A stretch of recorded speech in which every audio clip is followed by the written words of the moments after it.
So you know how we like to start off with a nice little jokey joke, because what better way than to get the conversation flowing than a joke going, you know what I'm saying?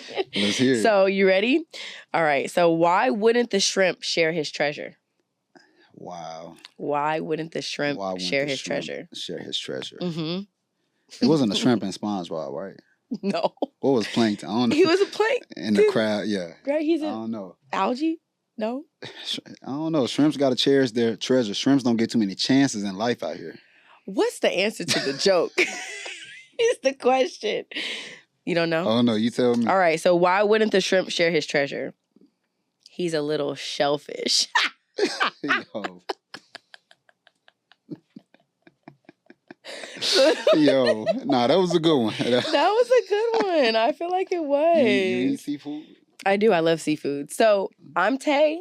I'm with Clitorate, and we are cultivating sexual intelligence one conversation at a time, talking about all these amazing topics. And today we're going to talk about situationships and attachment styles. Ooh, spicy.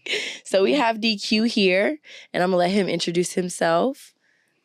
I appreciate you, Tay. Yes, I'm DQ. My business is logistics. In my personal life, I'm a general consultant, primarily specifying in healthcare, project manager, and change management. And I look forward to this conversation. It's always spicy. Always spicy. I didn't know you were in. So many things I'm learning about you today. It's so awesome.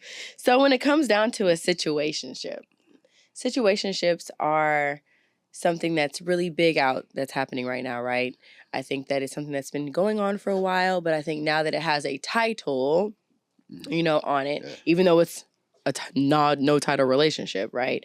It's something that's very big out here in the dating scene. So are you single, DQ? I am single Are you and dating. Single and dating. We don't use situationship. We don't use single and dating. So you don't believe in that. You don't believe in that actual I'm not title. saying I don't believe in it. It's 2025. So I mhm. know what happens out here in the real world. Okay. There's a lot of situationships. Mm-hmm. Are you single? I am single and dating as well. Okay. 2 peas in a pot. 2 peas in a pot. It's crazy. So what is a situationship really? A situationship is basically the relationship without the title of the relationship, right? A lot of times we have these expectations placed upon this person and the title isn't there. So it kind of gives you that, what's that word? That wiggle room to be able to kind of like... A lot of wiggle room to be able to kind of get out of what you have kind of been putting this person into, this relationship. It's basically a relationship without the title, right? So with situationships, there are a lot of things that people aren't really aware of when it comes to that, right? So what are the signs that you're becoming into a situationship versus when you're expecting too much too soon? So as individuals, as single individuals, let's talk the reality situation. As a single individual, I myself have been in a situationship or two myself, right?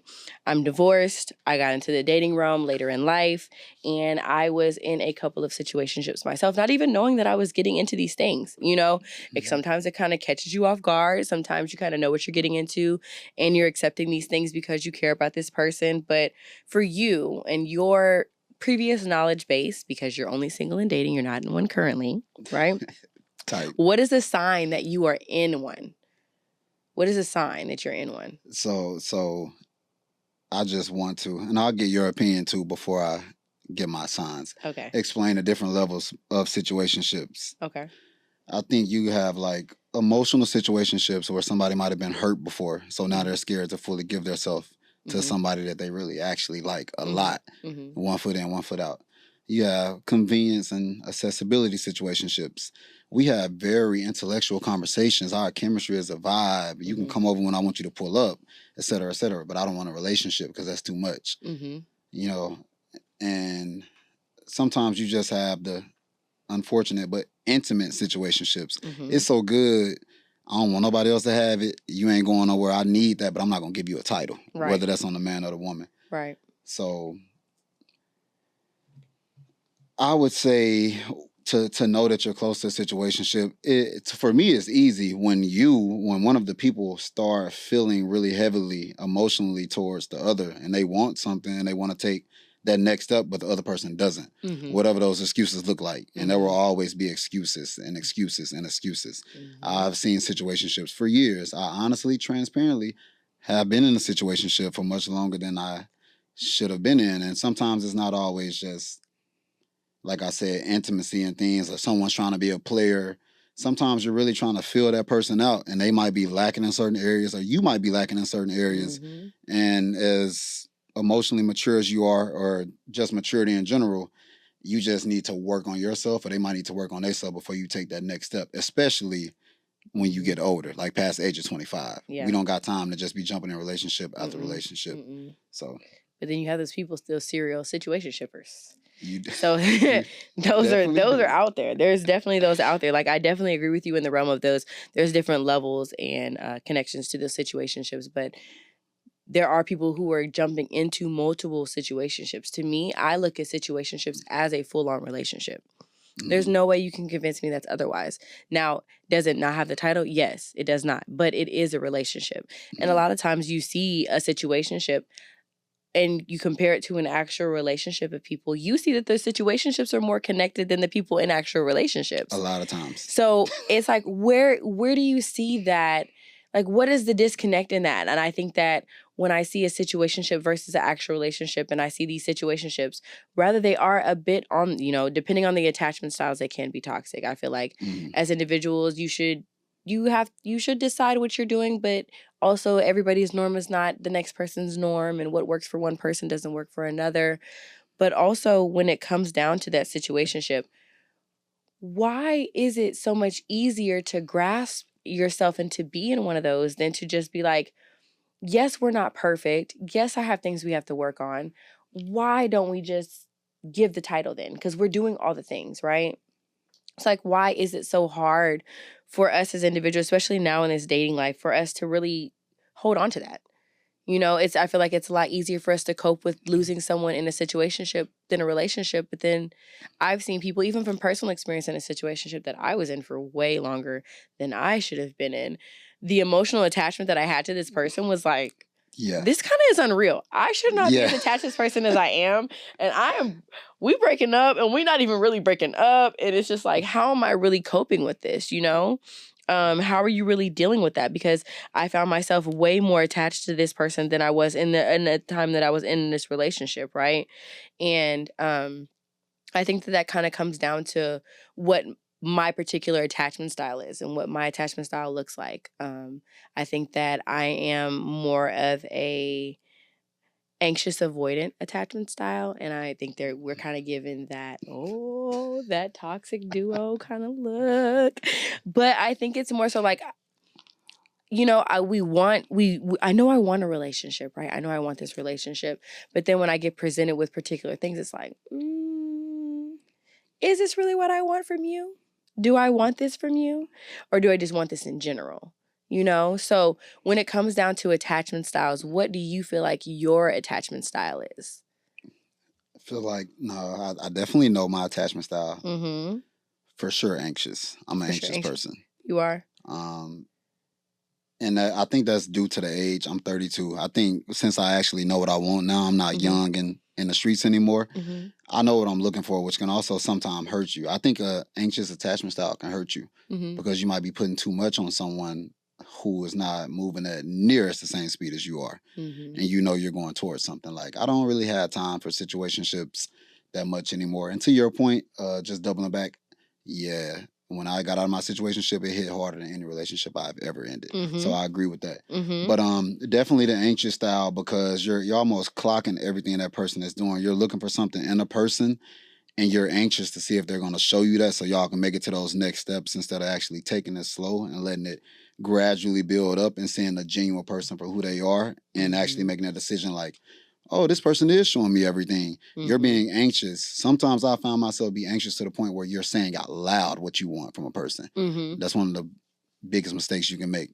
Even when you initially date, my thing is, don't ever ask a woman what you looking for in a man, or a woman ask what you looking for in a woman, because now that person is going to show you what you're looking for because they like you initially. I feel like that's the same way with anxious dating styles. Like, you're so anxious, you're looking for everything so fast that you can actually harm yourself. And back to the situationship, sometimes being anxious when you don't see what you want, but you do see some things that you want, like you said earlier, you stay. You like, well, I'm getting a little something that I want. It ain't really the person. It's just what I want. And they're exemplifying it instead of everything I want showing me that they're actually the person for me. So, yeah, definitely an anxious style. Anxious avoidant, I'm scared of, but I'm gonna let you rock out. Well, for me, I definitely agree with that. So with the anxious avoidant, I think that I, as a Sag, so I'm a Sag, right? I'm a Virgo moon. And for me, I think that rising. I'm naturally, you say what? Virgo rising. Virgo rising, I'm a double and I'm Virgo, Leo moon. Taurus really? moon. Okay, yeah. No wonder we be bumping heads. Dang, that's crazy. Wow. So with my anxious avoidant pattern, I think that for me, I struggle with, like, I want consistency. So I say that I want consistency in a person. But then when I get consistency with a person, I'm like, you doing too much. Wow. That's bad. That is. No, that's actually real bad, but go ahead. But the fact that I'm able to call out where my pattern is, and why a lot of people kind of mistake that unpredictability for chemistry. And I think that a lot of times people do tend to do that because they're like, well, I don't ever know what I'm going to get from you. So it's kind of exciting. And so because I'm excited by what you're presenting to me, I think that we have chemistry rather than it's just like, no, I'm just showing you who I am, but you're mistaking that for something else. I like, can you give a example of that? I like that. An example of unpredictable, but I like it. I mean, in any circumstance, like, I could talk to you constantly for days. Like, we talked all day, all night, and then I disappear for a couple of days, and then I come back. I'm like, hey, you want to hang out? Let's do this. You're like, well, damn. Well, here you are. You came back. Well, I'm gonna take my chance and come and hang out with you, and then I have a blast with you. And I'm like, it's like this attachment of, like, I don't get enough of you. So when I do get you, I'm like grasping onto this something. I had such an amazing time, and you're thinking that you had amazing time based on this other person, but really it's you that's fun. You know, the connection isn't really based on the other person. It's based on the chemistry that you bring. But then they mistake it as chemistry between you two. And then I'm not even really interested in this person anymore. But because they present themselves in a particular way, or they have these said things that I said I wanted, I'm going to stay in your life. You know, and I think that that's where a lot of issues come in with situationships, is because we see the benefits that we get from individuals. And so we stay with these individuals because we get these particular benefits from them. And we're not really staying for the benefit of it's for the benefit of them. We're staying for the benefit of us. So if I'm hanging out with you and I see that I'm getting, we hang out, we have a good time, you do everything, you listen, you do what I asked you to do, but then there's particular small little nuances that I find that I'm like, I'm not really digging. So it's like, okay, I like him, or I like this person, but I don't see myself being with this person in a relationship, but I'll deal with them. Yeah. Because I enjoy these things about them. You making me think about one of the biggest issues, potential. What? Potential. You speaking to benefits and you spoke to nuances. A lot of people replace that with the potential. They'll change. These nuances will disappear in a year or in a few months. They got all these benefits. But these nuances will disappear. I know they're a good person at heart. It'll go away. Nah. Oh, you know how many times I hear that in relationship with my friends, like in the realm of my friends, of that, like, he's a good guy. Like, but he's a good guy. You know? So because he's a good guy, I should stay with him? I don't really think so.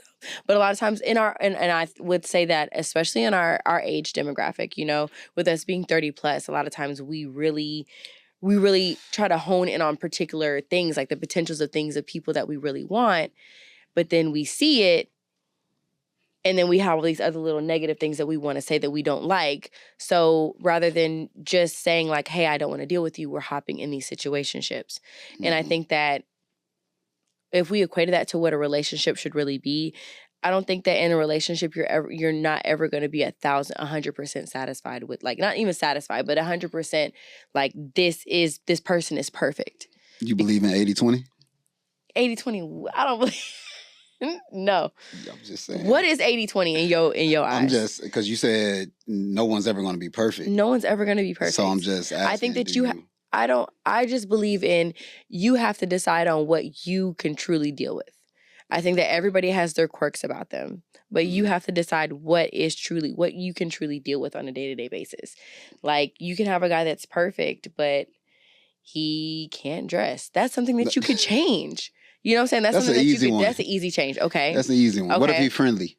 He a people person. That just depends on how your attachment style is to how you really interact with him and how, if you feel threatened by him being friendly. I think that really depends on that. Like, I'm a friendly person. I'm a kind-hearted person. I'm nice. I'm going to say hi to everybody. I'm going to make you feel welcome. And a lot of times in my relationships of dating, a lot of men will be like, oh, you're friendly. I get that too. I'm a nice person. I like to have conversations with people, but a lot of times people mistake that friendliness for flirting. Right. Right. And that's not what that is, because if I'm flirting, you're going to know. But a lot of times because I'm friendly and I'm conversating and I'm interested in what you have to say, you think that I'm actually interested in you in that way. Right. Right. So with you, what were the things that you did to break the cycle for your, I know you said you've had past situationships, right? We've all had those things. What were some things that you did to break the cycle? Like, what kind of boundaries did you set? That's speaking back to, sometimes I feel like I don't like to say strict, because you should know what you want. I'm 32. Yeah. You should know what you want, but sometimes I feel strict. Like, once you go through so many situationships or dating or things like that, it gets to a point where, and you might can relate, I'm sure you can relate, it's like, once I see the first 2 signs of a red flag, it's over with. And then... Okay, go ahead. Go ahead. That just makes me think about, like, we're in church, no judgment if you're not. Grace and forgiveness, though. So now it's a battle, because I'm like, how much grace do you give someone to grow and show you that, oh, I can change that because I'm interested in you, DQ, versus, nah, I done seen that before. You not what I want. I'm moving on to the next. That's the battle. But that's the way to get out of that. I stop situationships, is knowing exactly what I want. But at the same time, I'm thinking to myself, like, dang, how much grace do I give, though? Because I wasn't a saint at all. So how much grace do I give? Right. Versus knowing what I want and just cutting people out. On the first sign of, like, a hell. Exactly. Yeah. I think that's definitely a thing, like, as far as giving that grace. But for you, you said you have some red flags. What are some red flags of yours? I'm sapiosexual. So a lack of intelligence is an immediate red flag. Okay. And I don't mean, like, intelligence. Like, if I can talk to you, men should teach and lead their woman, first of all. If I can have conversations with you and I can see that you're a progressive woman, or you have dreams or goals, ambitions, great. I'm sapiosexual to the max. So that's my number 1 red flag. Also, being disloyal, which might take a while to identify. Yeah, I'm like, how do you identify that up close? That? So those are probably my top 2. Okay. Lack of intelligence, or I'll say lack of ambition, because I'm not saying everybody has to go to college and get a degree and everything. I gotta ask you back. Okay. I know you interviewing me, but what are some red flags? What are some red flags for me? So some red flags for me. Damn, that's a hard one to ask. How many? There's so many. I'm like, no. You get X. Top 2. Okay, so top 2. I really don't like men that gloat. Like, you don't have to lead with money. You don't have to lead with money and accolades. That's a popular one. Right? So I don't need a man to lead with money and accolades. Like you, I'm very attracted to intelligence. So, like, as long as when you can speak well and have good conversation and take a joke. I'm a corny ass person. Like, I'm offended. I have jokes for days. I'm always cackling. I'm always laughing.